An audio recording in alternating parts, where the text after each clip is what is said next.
আসসালামু আলাইকুম ভাই বন্ধুরা, আজ আমরা চিকিৎসায় খরগোশের উপকারিতা নিয়ে জানব। জায়জি লিখেছেন যে আরবদের এই বিশ্বাস ছিল যে কেহ যদি খরগোশের টাকনু শরীরে পরিধারণ করিয়া থাকে, তাহা হইলে তাহার উপর কোনো বদ নজর এবং জাদুর প্রভাব পড়িবে না। জিনেরা খরগোশের কাছেও যায় না, কারণ তাদের ঋতুস্রাব হয়। কোনো রোগ হইতে মুক্তির পর শরীরে কোনো অঙ্গে কম্পন রোগ হয়, এমন ব্যক্তি বুনা করিয়া খরগোশের মগজ খাইলে আশাতীত ফল পাওয়া যাইবে। যদি কোনো ব্যক্তি দুটি চুলাবুটের পরিমাণ খরগোশের মগজ অর্ধ রতলের 6/1 সমান গাভীর দুধ সহ ব্যবহার করে, তাহা হইলে পার্থক্যের চাপ আসিবে না। খরগোশের পাকস্থলী ক্যান্সার রোগে ব্যবহার করিলে আশাতীত ফল পাওয়া যায়। যদি কোনো মেয়ে লোক পুরুষ খরগোশের পাকস্থলী খায়, তাহা হইলে তাহার ছেলে সন্তান হইবে, আর স্ত্রী খরগোশের পাকস্থলী খাইলে মেয়ে হইবে।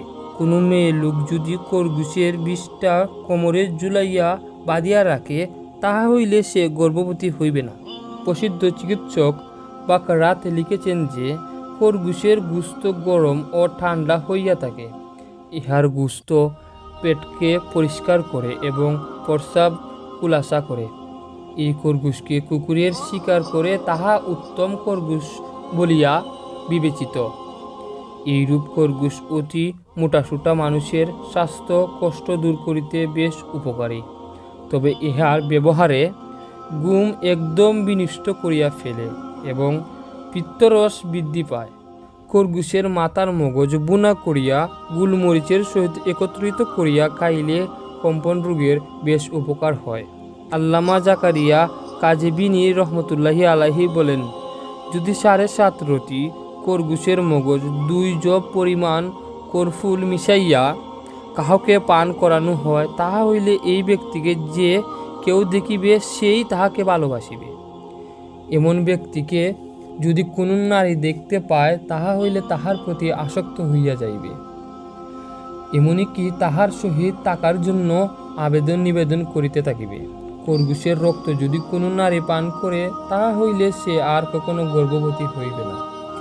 এমনিভাবে কেহ যদি খরগোশের রক্ত ডবল রোগে এবং মুখের দাগে লাগায়, তাহা হইলে আল্লাহর রহমতে ডবল রোগ ও মুখের দাগ ভালো হইয়া যাইবে। যদি কোনো স্ত্রীলোক খরগোশের মগজ সামান্য পরিমাণ খায় এবং কিছু অংশ তাহার লজ্জাস্থানে লাগাইয়া সহবাস করে, তাহা হইলে আল্লাহর রহমতে স্ত্রীর লোকটি গর্ভবতী হইবে। খরগোশের মগজ যদি শিশুর দাঁতের মাড়িতে লাগানো হয়, তাহা হইলে শীঘ্রই শিশুর দাঁত উঠিবে। যদি কেহ খরগোশের রক্ত সুরমা বানাইয়া চোখে লাগায়, তাহা হইলে তাহার চোখে আর চুল গজাইবে না।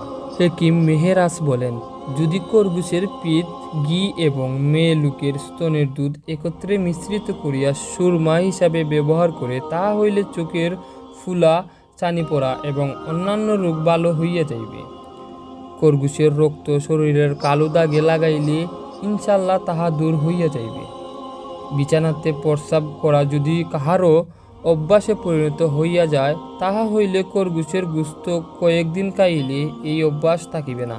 গ্রিক দার্শনিক এরিস্টটল বললেন, খরগোশের পাকস্থলী যদি কেহ সিরকাতে মিশাইয়া ব্যবহার করে, তাহা হইলে সাপের বিষের জন্য বিশেষ উপকার হয়।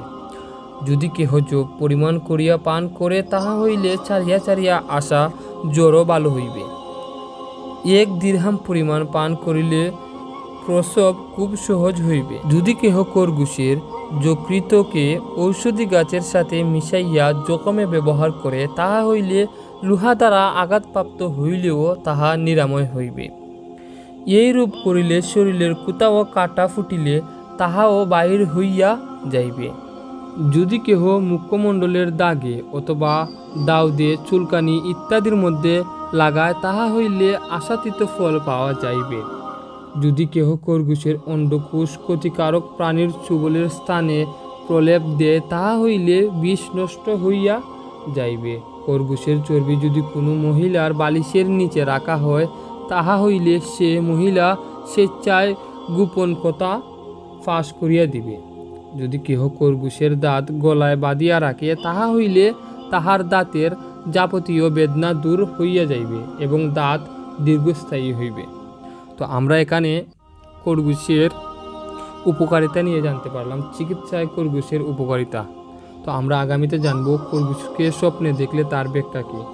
তারই সাথে সাথে আরও অনেক কিছু রয়েছে, খরগোশের শরীয় বিধান রয়েছে, খরগোশের ব্যাখ্যা রয়েছে, খরগোশের হাদিস তো রয়েছে, চাইলে আমি আপনাদের সাথে উপস্থাপনা করতে পারি। তো সবাই ভালো থাকবেন, সুস্থ থাকবেন, নিজের প্রতি খেয়াল রাখবেন। আল্লাহ হাফিজ।